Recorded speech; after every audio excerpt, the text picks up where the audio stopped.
За сайн байцгаана уу хүүхдүүд ээ. Өнөөдөр багш та бүгдэд өмнөх хичээлдээр үзсэн цахилгааны бүх томьёонуудыг одоо үзхийн зэрэгцээгээр тэр томьёогоо ашигласан бодлого бодох юм байна. Учир нь гэрийн даалгаварт өгсөн бодлогоудаас зарим хүүхдүүд энэ бодлогыг бодож чадахгүй байна гэсэн хүсэлт ирсэн учраас энэ бодлогыг бас та бүхэн бодож үзүүлэх гэж бодож байна. За өмнөх хичээлүүд дээр бид ямар томьёо үзсэн бэ гэхээр цахилгаан гүйдэлтэй холбоотой нэг хугацаанд дамжуулагчийн хөндлөн огтлоор урсаж өнгөрөх цэнийг хэмжээг гүйдлийн хүч гинэгээд энэ томьёог үзсэн байгаа. За гүйдлийн хүчний нэгж нь ампер. Амперийн задаргаа нь Плоны хуваах нь секунд гэж ингэж задардаг.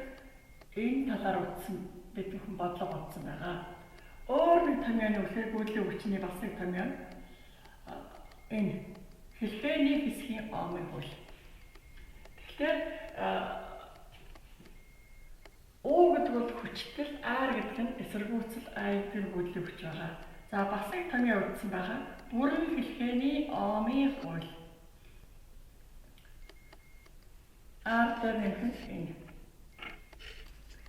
Энд байгаа R гадаад хэлхээний эсэргүүцэл, жижиг R гэдэг нь дотоод хэлхээний эсэргүүцлийн томьёо байна.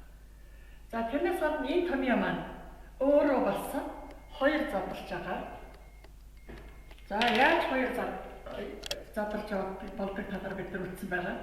За энд нь нэгдүгээрт нь I тэнцүү Эрслийн цэхийг гэдэг цахилгаан хөлөж хүч ярьж байгаа. Хэрвээ дамжуулагчууд цуу холбогдсон байвал ингэж болдог. Гүйдлийн хүч гүйдэл үүсгэгчид цуу холбогдсон байвал ингэж болдог. За гүйдэл үүсгэгчид нь зэрэгцээ холбогдсон байвал ингэж болдог талаар үзсэн. Ингэж үзсэн. За хамгийн сүүлд үзсэн томьёо бол бидний цахилгаан гүйдлийг электрон онолоор тайлбарлах гэсэн энэ томьёог үзсэн байна. Энэ электрон VS. За энэ томьёо.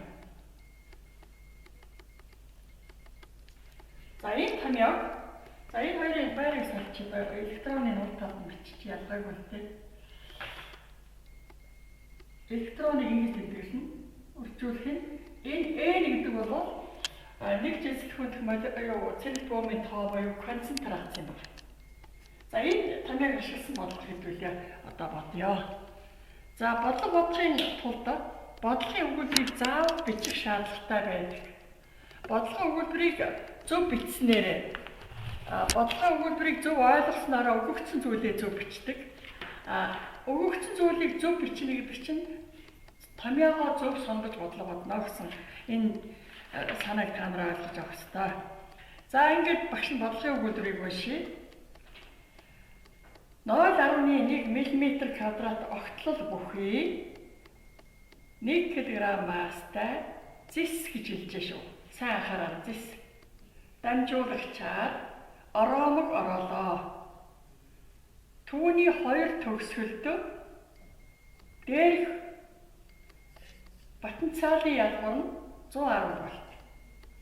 За электронуудын нэгэн чиглэлд хөдлөх хөдөлгөөний хурд болон цахилгаан орны зүгээс нэг электронд үйлчлэх хүчийг тодорхойл гэсэн байна. Нэг электронд үйлчлэх хүчийг тодорхойл. За өгөгдсөн зүйлээ бичье. За нэгдүгээр бид өгөгдсөн зүйлээ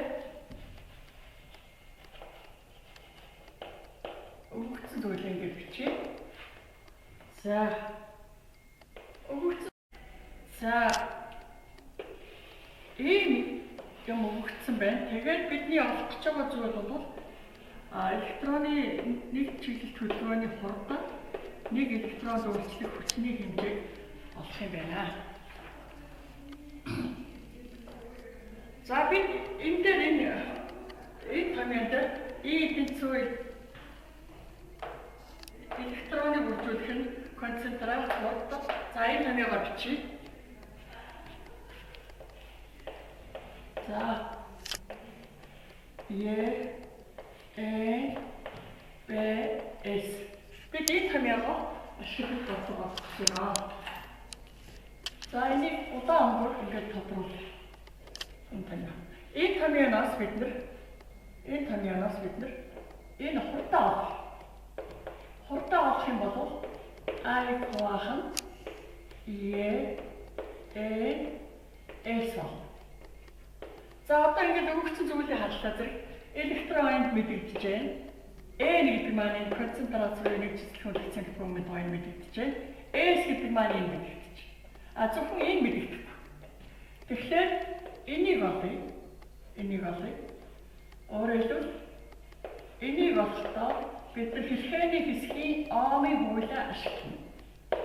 Хэлхээний хэсгийн омын хуулиа ашиглана. Энэ байж байгаа энэ U гэдэг бол энэ өгөгдсөн зүйл дээр мэдэгдэж байгаа. Энэ мэдэгдэжээс энэ мэдэгдэхгүй байна.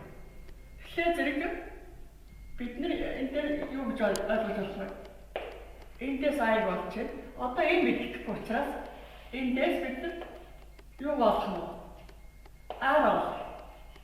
R гэдэг бол ро үржүүлэх нь LS. За юм байна.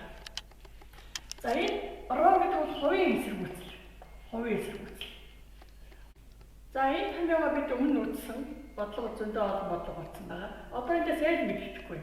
Тэгэхээр энэ мэдэгдэхгүй байгаа L-ийг олохын тулд бид өгөгдсөн зүйлийг ашиглах хэрэгтэй. Өгөгдсөн зүйл дээр юу өгөгдсөн бэ? L-ийг яаж олох боломжтой вэ? Тэгэхээр L-ийг олохын тулд бид нар зэсгсэн учраас энэ зэсийн нэгтгийн томьёо. Нэгт.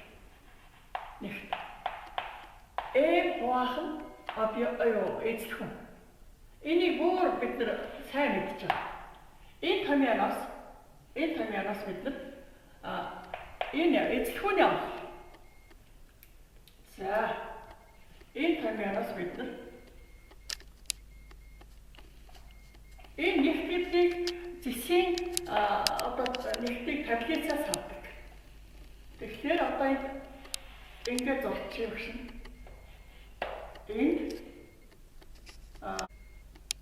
За нэгтгийг одоо томьёог бид өмнөх ангуудад үзсэн байгаа. Нэг зэсгэх массыг нэгт гэдэг. Зэсгэлсэн учраас зэсийн нэгтгийг таблицаас авнаа. Зэсийн нэгт нь хэд байдгийг байвал энэ нэгтгээд бичиж багш нь дараа ашиглах учраас 8900 килограммыг хуваах нь метр куб гэсэн ийм байдаг. За тэгвэл одоо энэ мэдэгдэж байна. Масс мэдэгдэж байгаа. Эзлэхүүн мэдэгдэхгүй байна. Тэгвэл эндээс бид нар масс олъё.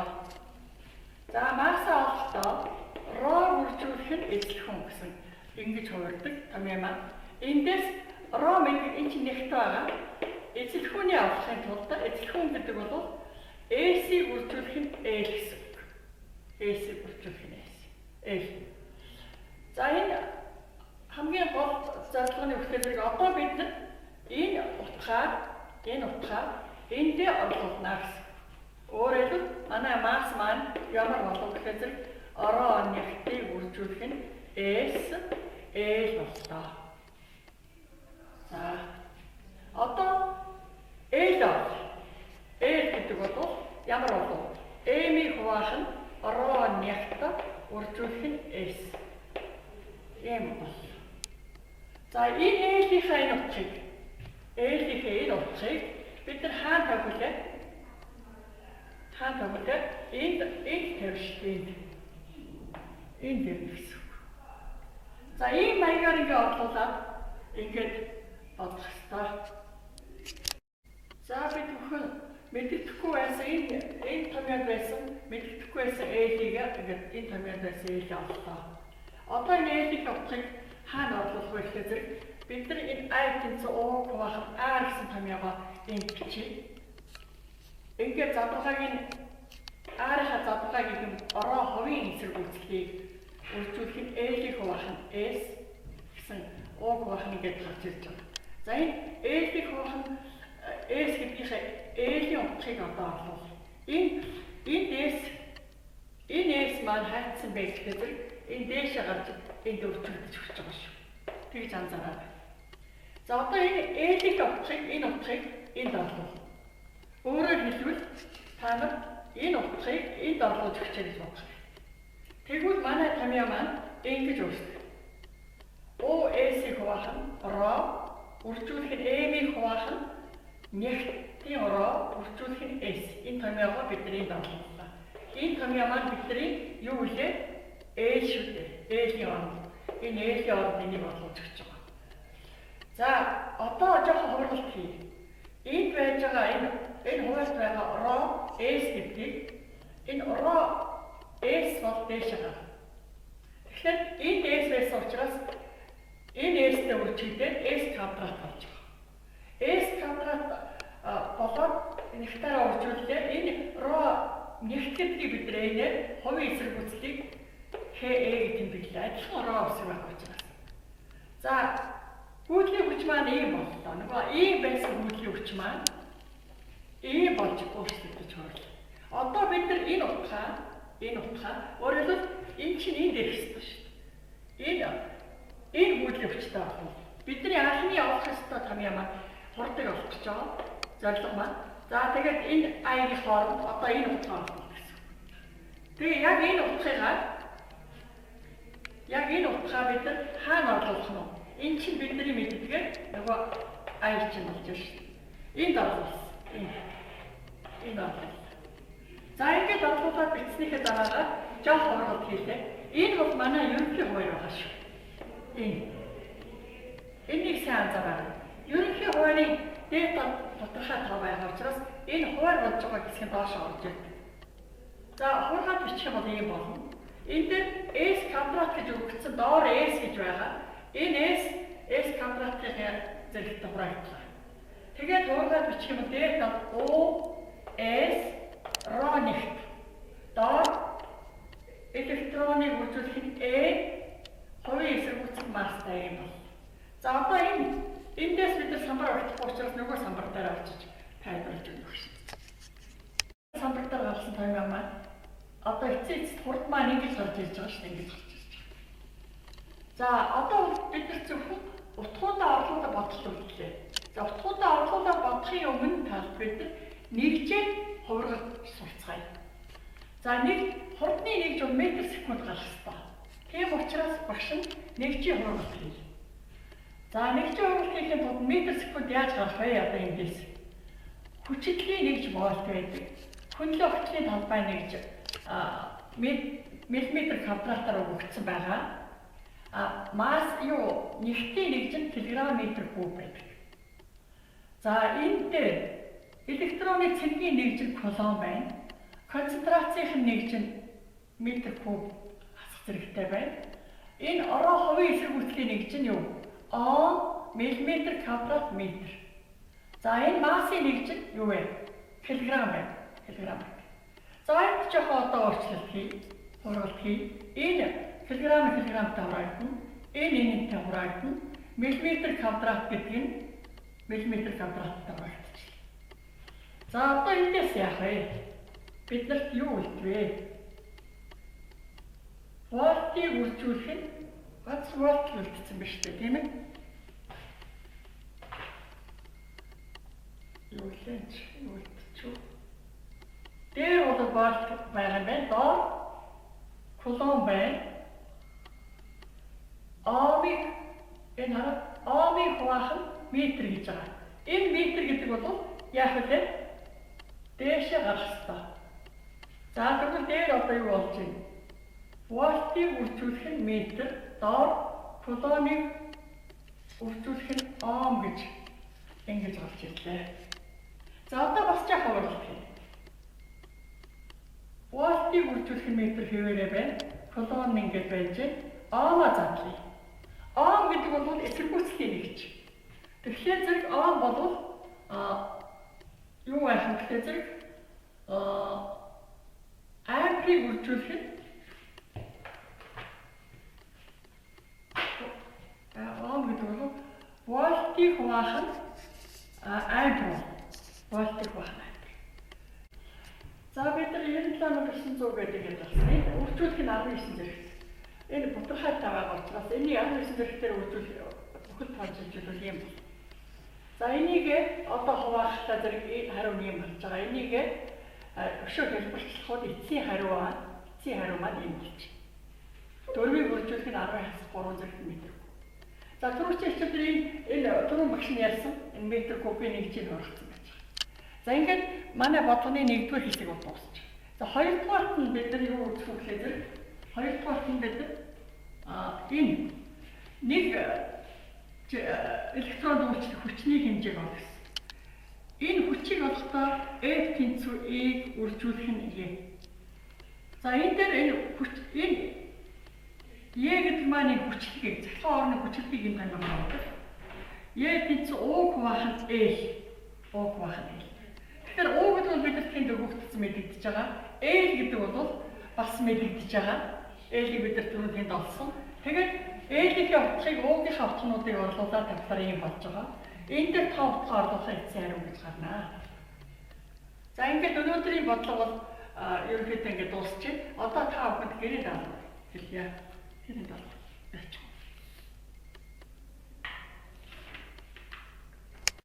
За гэрээ даалгаврын бодлогын өгүүлбэрийг та бүхэнд өмнөх хичээл дээр өгсөн байгаа. За энэ гэрээ даалгавар дээр юу анхаарах вэ гэхээр зэрэг та бүхэн өгөгдсөн зүйл дээр диаметр гэж өгөгдсөн байна. Тэгэхээр зэрэг диаметр гэдгийг та бүхэн энэ дамжуулагчийн хөндлөн огтлол гэдэг бол дугуй дамжуулагч юм а гэж ойлгоод PR квадрат гэсэн томьёог санах ёстой.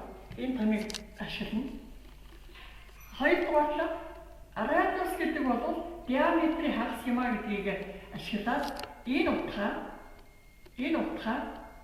өөрөөр хэлбэл диаметрийн хагас юм а гэдгийг энтэй орлуулж бодно гэсэн санааг ашиглаад бодлого бодоорой.